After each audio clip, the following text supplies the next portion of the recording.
Hey there, you're listening to Combo Breaker, a 1-2 punch of enthusiasm. Each week, I present a tiny interruption to share something that I'm digging on. I'm your host, Cole, and you can check out okretro.zone to stay on top of all the new podcasts, videos, and more. So here we go! Also, happy Pride Month, happy Kai June, happy day that both these months happen to coincide. Anyways, this week I wanted to talk about Dungeons and Dragons. I recently started a campaign in the past few months and I've been so taken by the experience. I have a pretty rad dungeon master and his world building is elaborate and I really love the collaborative storytelling. It's cool as hell. So I figured I'd share a little bit about D&D's history, sharing why its world building can be so amazing, and why, if you like hanging out with your friends sometimes and playing games, that this could be something fun to check out. Dungeons & Dragons is a fantasy tabletop role-playing game designed by Gary Gygax and Dave Arneson. It was first published in 1974 by Tactical Study Rules. And the Wizards of the Coast, the publisher of Magic the Gathering, has been publishing it since 1997. The creation of Dungeons & Dragons is heralded as like the beginning of modern role-playing games, and the archetypes within it, and even the mechanics really, are apparent in other games and media. I see you, Final Fantasy. Dungeons & Dragons consists of a dungeon master who is your game's storyteller and is the one who builds the framework for the narrative to unfold. Like maintaining the settings, playing the NPCs, anyone you meet along, like not non-playable characters, anyone you meet along your journey, really just anything that isn't the player characters themselves. The players create their own characters though, often based on races such as human, which I find the most boring because I'm a human every day, elf, dwarf, tiefling, which is kind of like a half-demon, a dragonborn, which is like a dragon dude, a half-orc, let's see, the character classes, this is by no means exhaustive, I'm trying real hard not to spiral down a rabbit hole, but you get fighter, druid, mage, paladin, ranger, monk, bard, and there's specialties within that canon as well. D&D, now years later, even has like multi-classing, which allows you to be like a cleric and a rogue hybrid, or there's even custom classes that people have kind of fabricated within those archetypes. I'm currently playing a half-elf fighter with the Battlemaster archetype, and another person in my group is playing a half-elf grave cleric. We also have a wizard and like a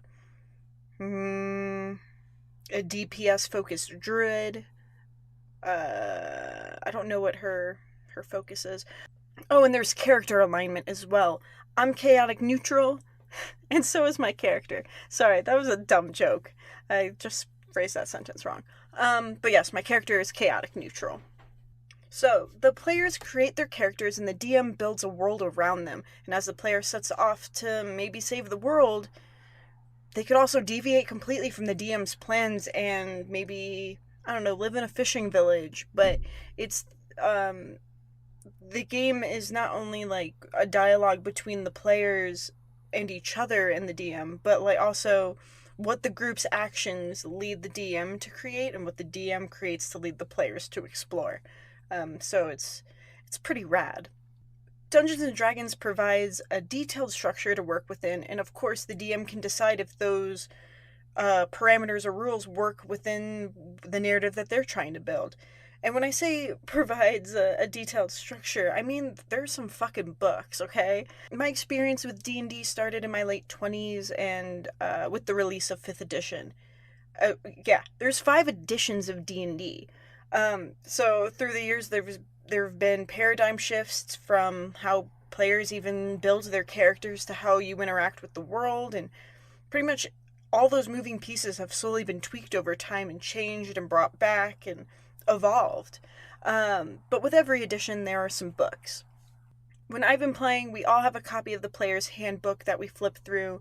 There's books like the Dungeon Master's Guide, a monster manual, a really great book called Xanathar's Guide to Everything, and there's a few other books that are like different campaigns or different worlds or different parts of the world that are basically just compounding against each other or for each other. There's a lot, okay? There's a lot. And with all these books, there's plays on those mechanics and potentially like morality of the characters, and it's cool as hell. Um As you create your character, you roll some sweet polyhedral dice to find your character's strength, constitution, dexterity, intelligence, wisdom, and charisma. My half elf fighter, full of charisma. Dumber than hell, but can swing a sword. These ability scores lend themselves to situations like charming a character or persuading them or investigating some ruins or having a history or knowledge base on herbalism. But these same traits can influence a player's decision when considering a risky move, like should they sneak up behind someone or should they really intimidate that shopkeeper. You may not want to do that if your charisma is super low, or if your shit, what is stealth? I'm so bad at this. Would it be dexterity? I'm gonna say dexterity. If your dexterity is super low. To take an action, you often roll a d20 or a 20-sided die. Depending on the action or attack, if the roll succeeds or fails depending on the parameters the DM has made, the player either defaultly does nothing or has to roll another die, whether it's dealing damage or dealing with the ramifications of that action, whether it's poison, blindness, or I don't know. If you're like me, you repeatedly roll low on any action that is crucial to the story or the fight, and will roll high on any side quest or interaction that has no real risk. That's my life. So yeah. Oh, and there's mini figures or miniatures, like tiny little figures that represent the player and combatants, like my half elf, or wolves or goblins or orcs and wagons and you name it. I love this. It helps visualize fights or where people are in relation to each other, and they look really cool. I have a friend who uses a tiny blue Power Ranger, and I love it. It's a fantastic visual aid when you're trying to square up the opposition or trying to decide how to navigate a stronghold. Our DM just showed up with a large model the last time we hung out that he had built for our next big story beat as we ascend a mountain to explore this keep. But I love the maps and all this visualization. Our DM actually hand wrote some letters that had been sent to our characters from a courier, because we have a friend in the city of Waterdeep. And we also found some transcripts and letters sent between some villains that we had just destroyed, but we need to find the counterpart now. And it was so fucking cool to be like, hey, can I investigate the desk behind where we just fought? And he was like, yeah. And like, we rolled our d20 to see if we could pass an investigation check. And then he slides us 2 papers across the table and flip it over, and we have these interactions between these 2 characters, and obviously it's the one side, but time had elapsed, so things were referenced in one letter to the next, and there was this insignia of a spider, and I was just like, oh shit, like just how these stories can unfold is just so like genuinely phenomenal. Like it blows my mind every time. I realize that on my little tiny podcast of enthusiasm, it's impossible to do a full-on, all-encompassing history of D&D, because there's so much, like how a lot of influence is pulled from Lord of the Rings. But I mean, duh, right? Hobbits are halflings. There's the Ents or tree Ents, and then the Balrog is the Balor. But Lord of the Rings influence being thrust upon anything in fantasy is a given, right? But I would like to touch on a little bit of the 1980s satanic panic. You'll see here, kids. D&D's had this some super fun time where there was a crusade against the tabletop game, similarly to like the 90s and early 2000s. Like, video games make people violent. It was the same thing. There was some Christian groups that were condemning D&D for promoting devil worship and murder, suicide, witchcraft, and in the monster manuals, you could occasionally see some boobs. Um, I believe the succubi was a huge uh, pain point for D&D at the time. This like moral panic around D&D though caused the publishing house to make changes to distance itself from this stupid association with the occult, which, if anything, it just promotes super awesome good times. And if that's what the occult is, what's up? But I remember when I bring this up because I remember when I was in middle school, so like the late 90s, early 2000s, and my friends and I wanted to play D&D. We played Final Fantasy and other RPGs as single player video games and really wanted to collaborate on something together instead of just playing these stories in isolation. And I remember all of our parents like freaked out about devil worship, and I still like I didn't understand it then, and I genuinely don't understand that frame of mind now. But at the time, like in hindsight, I did go to a very conservative Catholic school. So I think that was like in hindsight, I realized like how conservative that was. So that had to have been some of that really awesome underpinning there. But as much as the game had this like false association and like this negative like bullshit thrust upon it for years, like 15, 20 years later, it was still dealing with that. And I think myself, as well as many of my friends, probably would have, probably coped better within our, our early our teen years, I guess. Had we had the experience to like share these adventures and collaborate it with some problem solving and wrestle with like moral decisions and just like working together and, being together. So I just wanted to highlight that because I find that in my current experience, like I'm just hanging out with my friends.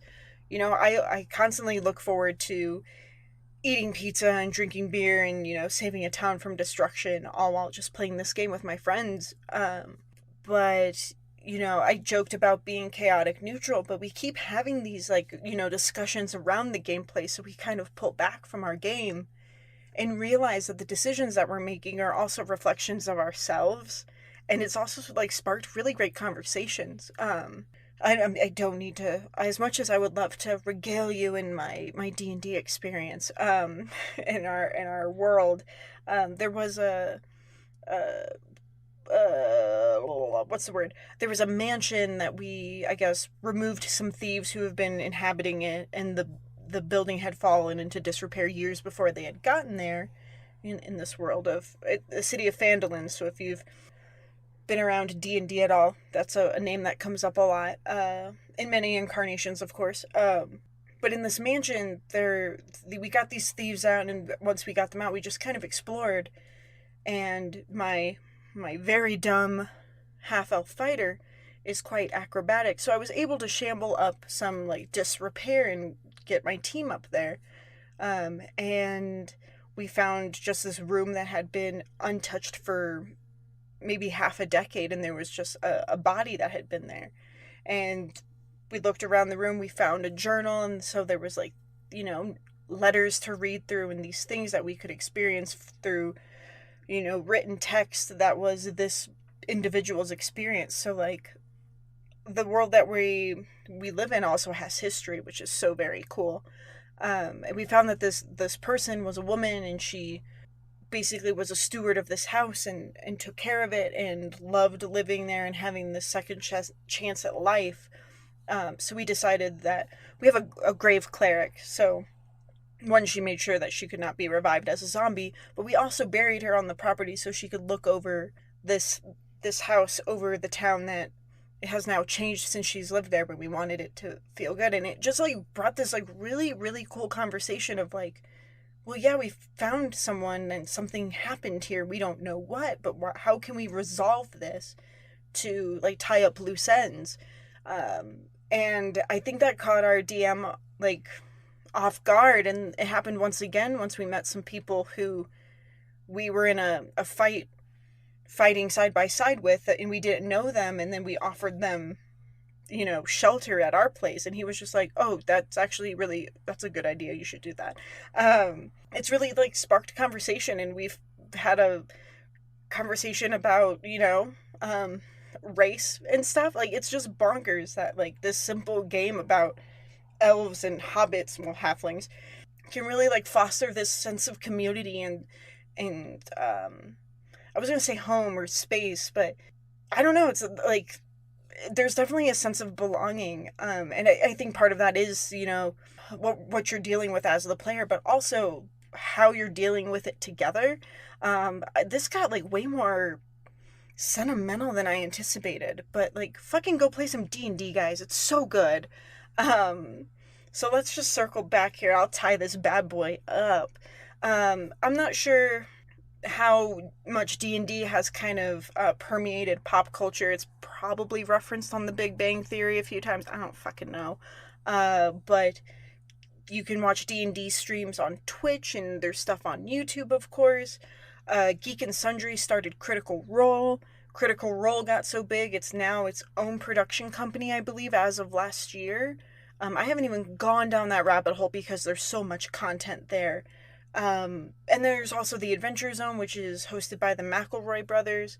That I believe they started that when 5th edition just came out, and that was kind of my touchstone to D&D, and I was just like, oh, hell yeah, like, I want to do this. So if you want a fun podcast, check that out, or literally go watch the hundreds of hours of Critical Role.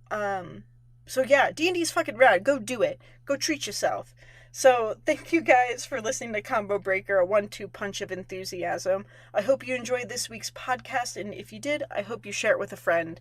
And if you want to share something that you're digging on, shoot me an email over at weareokretro@gmail.com with Combo Breaker in the subject line. And follow me on the social medias at weareokretro to see new stuff coming out and what I'm up to and maybe what you're up to. Show me those dice. And I hope you all have a fantastic week. Until next time.